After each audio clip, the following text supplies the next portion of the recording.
Welcome to Visibility by Design podcast with your host, Juliette Stapleton.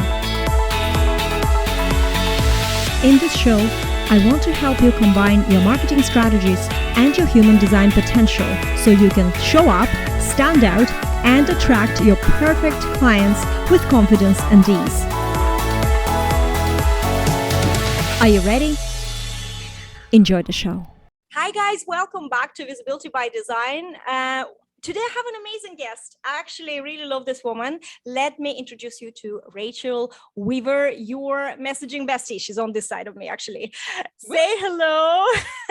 Hi, Rachel. Welcome to the show. Hello. Welcome. Thank you. I'm so excited. So excited for this conversation.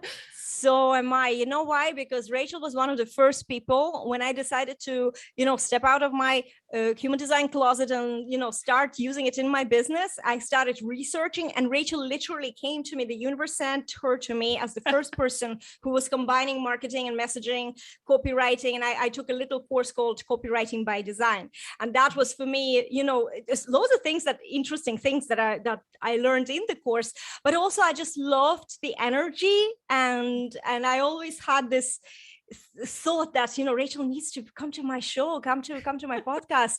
But it took for some reasons a little bit a while, and then we were introduced again by a common friend, and it was just that was the right timing. So here you are. I am so excited, guys. Rachel is a manifesting generator, Sacral manifesting generator. 4-6, and she is known as your messaging bestie. So we're going to talk about marketing, we're going to talk about messaging, but actually we're going to talk about the design itself. So tune in. We are completely opposite in one type of one section of the chart, as in I have a defined head in Ajna, and Rachel is completely open head in Ajna. Yep. So this is like two different planets we're broadcasting you from, because my life experience and her life experience are two different things, right? So different. So maybe talk to me, Rachel, then about your experience as, literally how does this affect your marketing, how you create your messaging? What is it like to have an open head in Ajna? I can meditate really well. I can only be guided. See, this is the difference. I can only be guided. There's no quiet. I can shut it down for sure. 100%. I can shut it all down. I sleep really well. It's actually really funny. My husband is a projector, but he has a defined head and Ajna. My daughter is a manifesting generator with a defined Ajna, but open head. And both of them are terrible sleepers. It takes them forever to go to sleep. They cannot shut their head off. Wow, and so it just goes and goes and goes and goes. Or they'll wake up in the middle of the night and suddenly be thinking about something, and then they can't go back to sleep, where I'm just like, and I'm out. Oh, wow. This is amazing. My sister has an open head, but defined Ajna, but she can actually never has a problem to go to sleep. Whereas I can go to sleep, but if I wake up at 3 o'clock in the morning thinking, there's no chance to go back. Yep. Oh, I don't think it's a hard and fast. I mean, nothing in human design is like a hard and fast rule, right? But I've noticed that if you're defined, it is harder to turn it off. So it can be harder to go to sleep, right? But for me, being open, I identified for a long time with emotions, because I'm also open and emotional too. So I would identify with all of these different emotions, and then I would make it mean something in my head. I would tell a story, and I would just down a rabbit hole of what it all meant and what it all could look like. And I still kind of do this when I'm like having a great idea. I'm like, oh, I'm going to go do this. And I will play a whole scenario out in my head. And I'm like, this is how it's going to happen. And of course, does it happen that way? No, never. Yeah, it's true.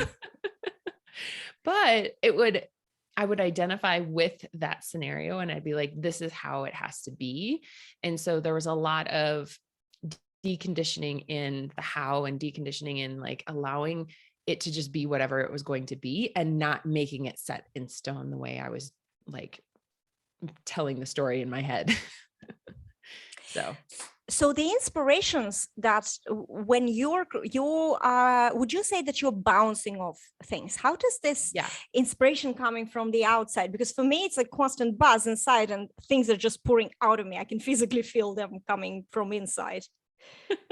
I would say I definitely take inspiration from around me. So like I'll see somebody else's marketing and be like, oh, that's so good. I'm like, oh, should I do that? And then create kind of a thing instead of tapping into the sacral, right? Like that's still like I catch myself doing that too, of like taking the inspiration from someone else and thinking that it should be mine, or that that's a good idea kind of thing, instead of being in my body, in the sacral, and like, is this actually something I want to do? Oh, I love that you mentioned this, because, you know, so many times I'm discussing, especially with generators and manifesting generators who have an open head. And then we're talking about the sacral, and they would be saying, why can I respond to my inspiration? Can I? And I'm looking at their design and I see that they have an open head. So the inspiration did come from someone else. And so, you know, how would you describe, or what do you think is more correct way? If say you see the inspiration, or you got the inspiration from somewhere, like where do you know that it comes from your mind and not from your body? It's why I want to do it. So I have to ask the questions to myself of like, why do I want to do that? Will come back to like, oh, it looks like they're doing really well. They're successful with it. So that's why I want to do it. I was like, okay, that's not good enough. No. Or if I see someone selling something and I'm like, ooh, I want to buy that. And it gets in my head and it's more like FOMO. Well, why do I want to buy that? Oh, I'm worried about missing out. FOMO. It's not your sacral. So it's asking the question of why.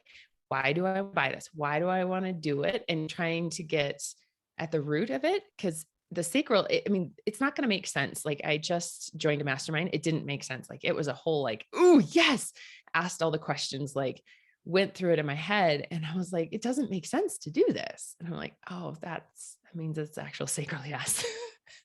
Not my head taking over. That was the biggest thing to unpack and understand with my own self, is because my head is it can be so loud, and it can take over and say yes to a lot of things.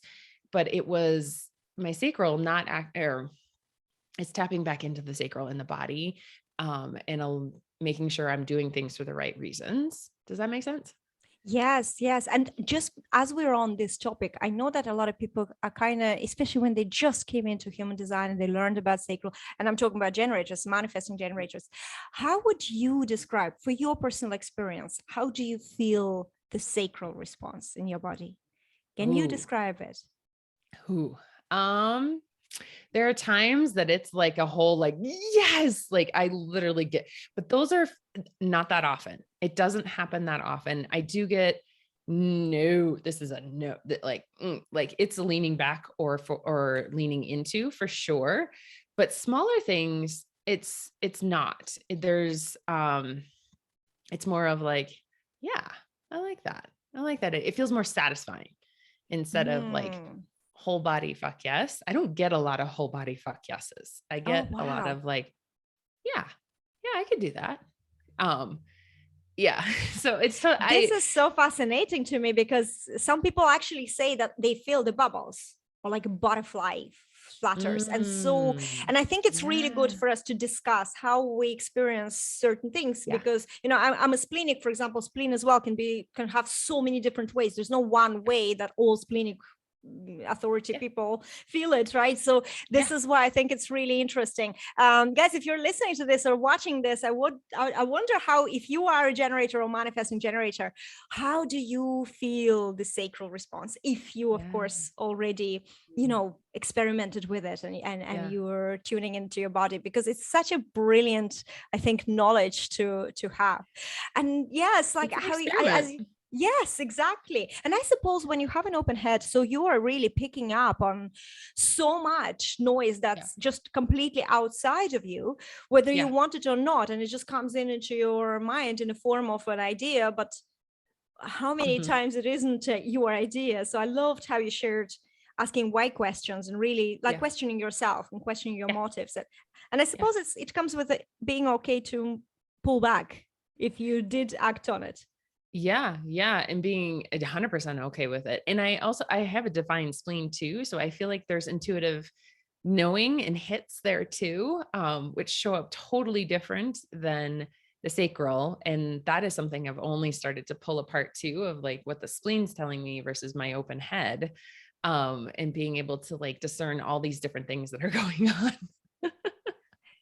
That is actually amazing. So how do you then navigate? You ask yourself questions why, you know, in terms of marketing, and this you mentioned something that you see on the outside, say somebody else's marketing, and but how do you for yourself then devise your own, you know, like the messaging? I know that this is the key thing for you, this you call spellbinding magic, or spellbinding message is your magic.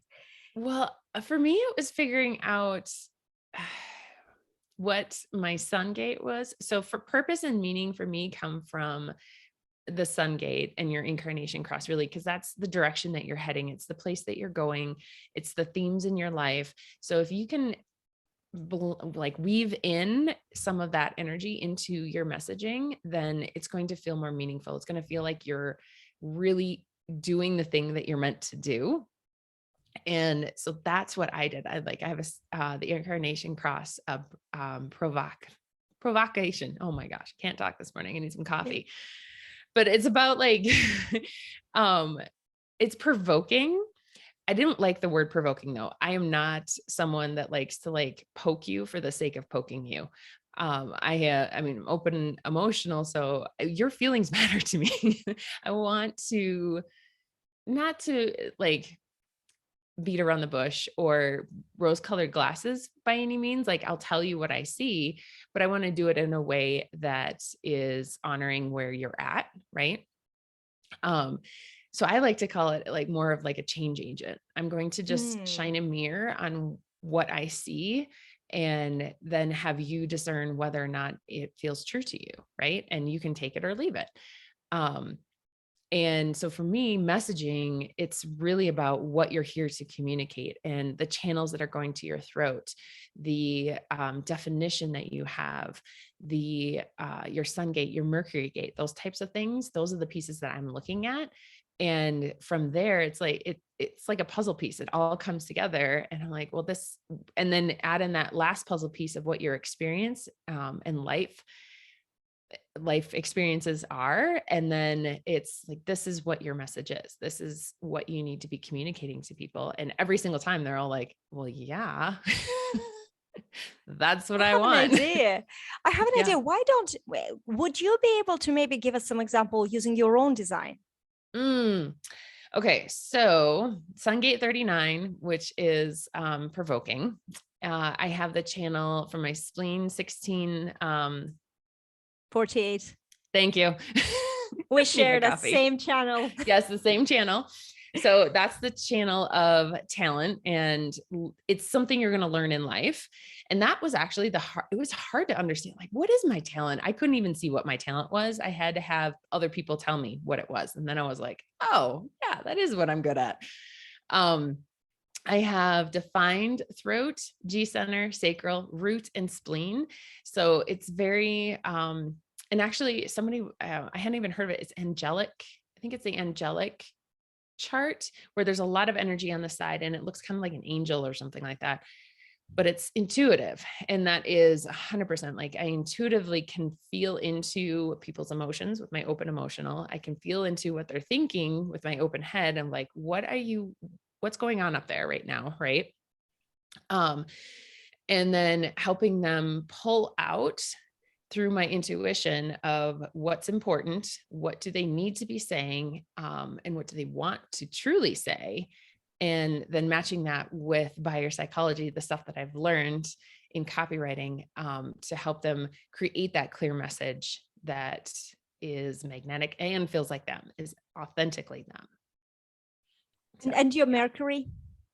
Mercury's 12, so it's being in the mood. Oh, I love this. I love this. Yeah. You have to be in the right mood to actually communicate yourself correctly. Yeah. And I'm a sixth line. So those two together. So the sixth line, I'm in the middle phase. I'm almost 40. So it's like, I have to observe and sit back and wait. Like, I'm not ready to really say a whole lot right now. I don't, yeah. So between the 12 and the sixth line, I do a lot of observing. And then, before I write anything, I always ground and make sure that I'm connected. Like, what do I really feel ready to talk about? And I'm like, oh, I want to talk about this. And I usually have a list. I have a list of things people have said or ideas. And I kind of go off of that, but then allow my intuition to pick the one that's like ready to be talked about.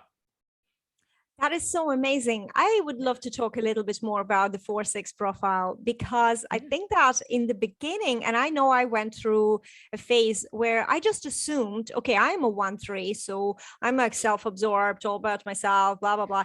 And then 4-6 must be completely the opposite of that, because they're all 4 people. And yet one of my clients who was a 4-6, and he said, I feel like I'm very self-absorbed. How is that possible? And so that made me think a lot, because there's self-absorbed to self-absorbed. There's different meanings to what we're here. So for you, in your experience as a 4-6, like, you wouldn't call yourself like a social butterfly, or how does this? I would have said that in my 20s. Okay. Not anymore. No. Quite the opposite. I think I saw a post in someone in a Facebook group talking about the 4-6 profile and saying that the 6 really like is discerning with people. It only wants to be friends with certain people. And I was like, yep, that's it. Like, I am not going to be friends with just anyone. I say, when you first meet me, I'm going to be really quiet. I'm not going to say a whole lot. I'm kind of trying to figure you out. I'm trying to figure out where you stand on lots of different things before I'm like ready to share really more of me. I'm going to keep it very surface level and niceties kind of thing in the beginning. And if I don't have any type of intuitive knowing of like, oh, I know it, like, we're going to get along really well. Right. Then it's like, no, I'm not going to put any more effort into that relationship. But yeah, it's discerning. But in my 20s, I was a partier. I loved it. Like, I made friends everywhere. Like, I was very outgoing. But my husband is a 6-2. So he's a hermit, 100%, like, loves to be alone in his office. Like, don't bother me.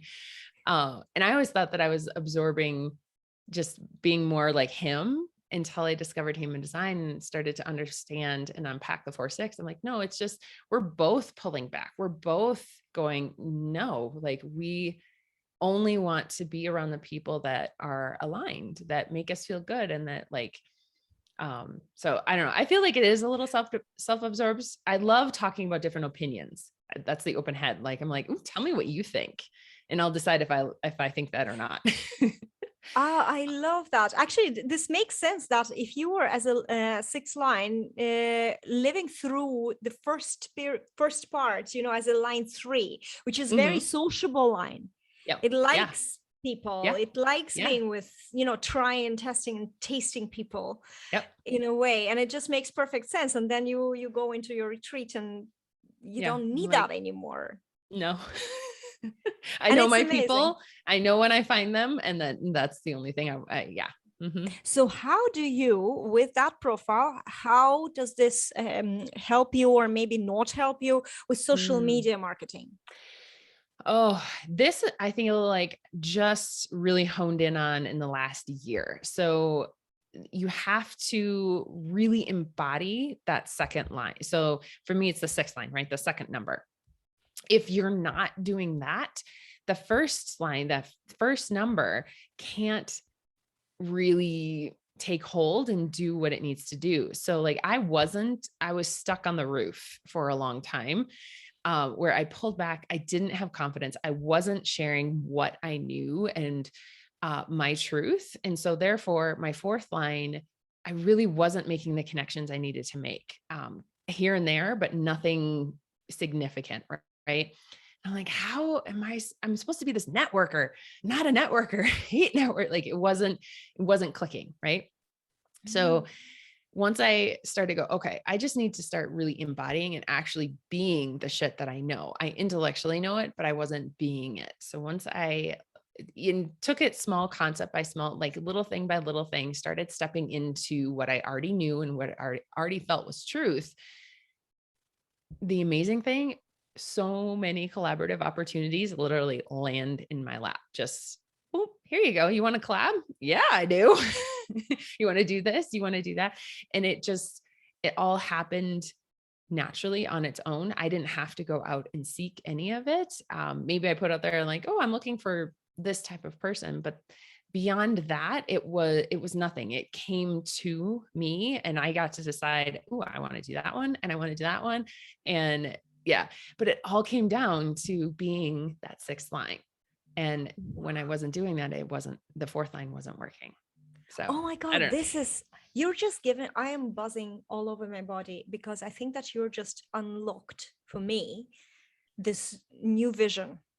And I see so clearly in myself and people that I work with that, we're focusing on showing up as your brand, and we're focusing on this first line. What sort of content can I create as a first line? My first line is number one, first line, but your conscious line.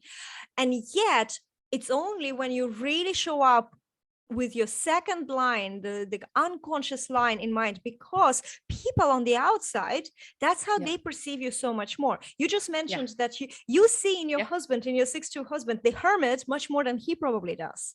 Oh yeah. I mean, he knows it, but yeah. Yeah, of course. Yeah. My whole family is 3-5. All I see is line 5 in them. It's the projections are all over the place here, and I keep thinking about this. How is this? And yet when you lean into that in the way you're showing up, that's when the first line, that's where your conscious line is activating so well. Yeah. Wow. I even had like subliminally, I choked on the word. It's just so much excitement in my throat. Yeah. I mean, that's it. I mean, it was wild. It was like a light switch. When I started doing that, it was like, holy, that worked.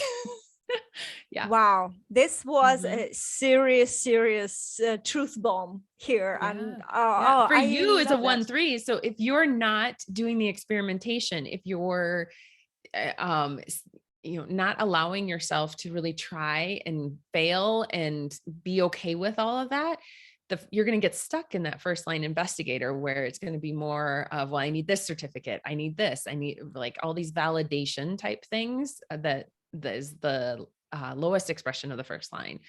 But yeah, if you're trial and error and just like, yeah, I'm just going to try it, see what happens. I don't know.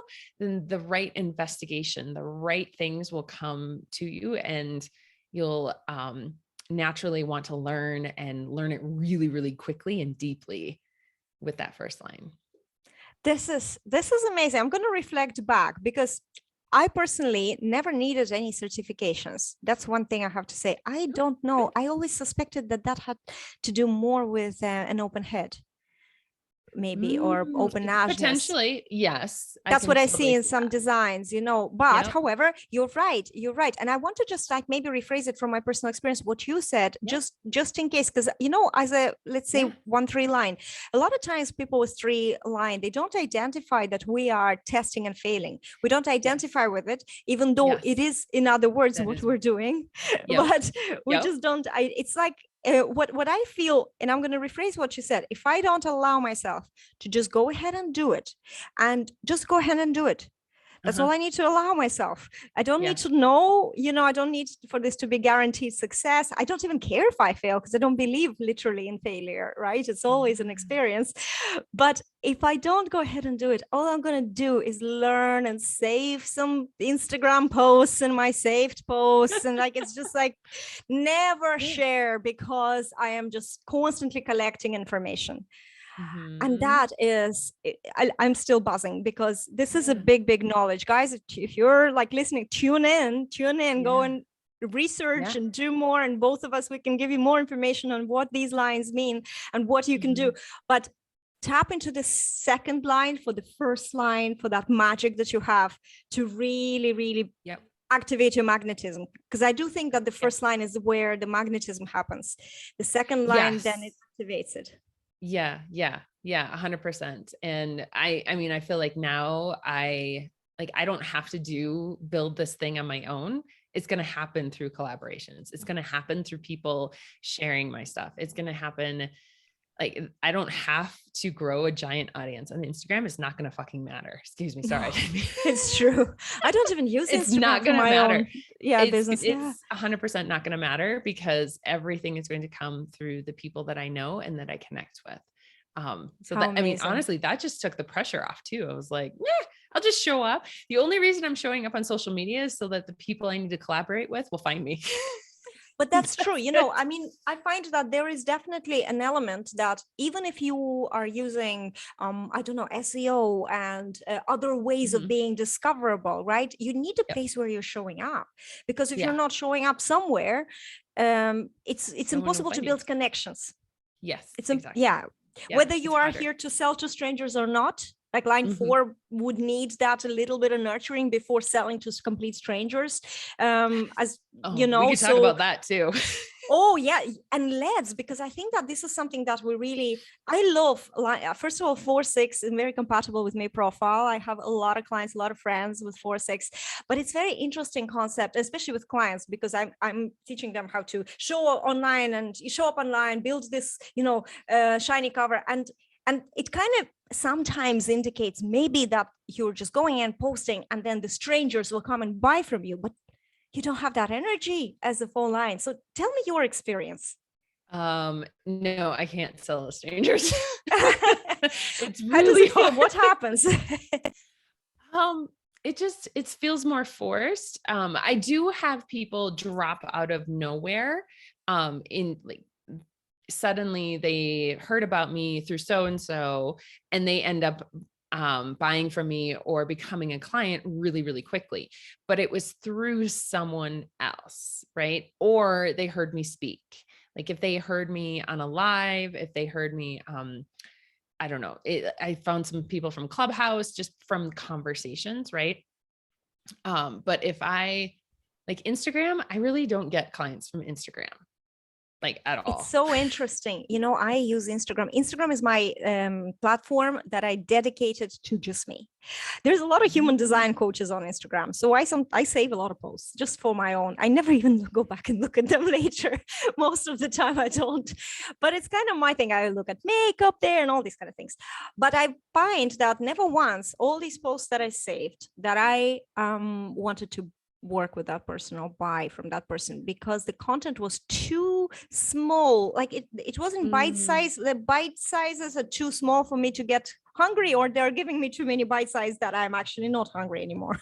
And I'm kind of like, okay, I got everything you need. You gave me in one sentence, you gave me everything. I can go ahead and like talk about for 3 hours about this now, because I got the core information. Maybe it's line 1, because we always see the foundation of things. I think it's the line 1. I mean, you want like more, like you're not going to get a sound, you're going to taste off of a sound bite. You're gonna be like, I need more. That's fascinating. I do buy off of Instagram from people, and actually just joined a mastermind from a woman that it was 100% Instagram was how she hooked me. So I don't know. That's so fascinating though, of why we all have our experiences. Nobody buys off of me. And I think that that's okay, because it's important, and this is another very good example actually, not to focus on something just because other people maybe have success. You have to test it. But say if you are posting on Instagram and you're just not getting clients from Instagram, you can decide not to use it, or just occasionally repost. I just created a beautiful grid, and that's all I did. So they can find me through Instagram, but I'm on Facebook. That's where I can, I can do so much more on Facebook, and I can include clickable links in the description. I don't put them straight away, but I put them later, I edit my posts, and then there's less clicks to get to me, because I know a lot of people are very non-technical. And when you say to them, link is in the bio, God, for them, it's like saying, go climb Everest and then come back and then I can work with you. And it literally feels so that bad. So they won't work with you. All your links are like there in the bio and on that like link tree thing. Oh my God. Yes. 100%. I had a thought. For me, marketing. So I started to notice that like, it didn't really matter where I showed up or how much I had on that network. It just mattered whether or not I was showing up as me and like not overthinking it. If I just showed up because I was happy to be there, that's how a client found me. And that's in a way mattered. Like manifesting generator. You have to be there if you're laid up, not because you should. Yeah. Not because you should. Exactly. And I mean, I could be off Instagram for like the next month and then suddenly come back and be like, oh, hey guys, da, da, da, da. And some client would drop through and I'm like, consistency for me has been consistency in energy, not the number of times I'm posting. Oh, I love you just brought another keyword that I want to talk about, the consistency. And you know what I want to talk about? The discipline. As a manifesting generator, I'm going to put you in the box, sorry. As a manifesting generator who is multi-passionate, I'm sure you're capable of, doing a lot of things at the same time, maybe not all of them perfect, but there's a lot of things that are going on. But how do you, or maybe there was a point in your life where you didn't prioritize your business and then maybe you started prioritizing. Have you ever experienced that? Because this is something I'm discussing with a lot of manifesting generators. They get carried away with doing things for others or doing a lot of things, and then the business is kind of like on a side, and because it's on a side, there's never time or opportunity to block the time and actually get that discipline to do it. Would you have any advice? Oh man. Okay. So I've been an entrepreneur for 15 years. I had a photography business first. It's shooting weddings and then into families. Once I had kids, like my amount of time that I could work like drastically reduced, obviously, because now you got kids. And so it would be evenings and nap time until they were bigger. Now they're 9 and 7. And it became more of like when they're in school, but we're talking about pulling them out for homeschooling. So now we're looking at how my time is so already blocked off that like there is very little time for work, quote unquote. But honestly, I feel like I work better when in smaller bursts. So like an hour to 2 hours max. Like it's for some people, it can be really hard to go in and out of work, right? Like you can't get in the work head, you get distracted or whatever. And now the kids are home. Like I have to balance being home with them and working. So I work for an hour, hour and a half. Then I go and check on them, do something with them, make sure that they're not killing each other. And then go back and do a little bit more work. And it's back and forth and back and forth. And ultimately I end up with about 25 hours of work a week, which is great for me. I feel like that is perfect because I do have a lot of passions outside of the work that I do. I love the work that I do, but I also really love, I love making bread and doing we make our own kombucha. We do like all these like kind of crunchy granola people things. We're remodeling our house. So we're doing like lots of projects around the house. There's lots of other stuff. And so for me, it's making sure that I have the right energy when I sit down. And again, that's just a practice that I found to ground myself when I sit down at work.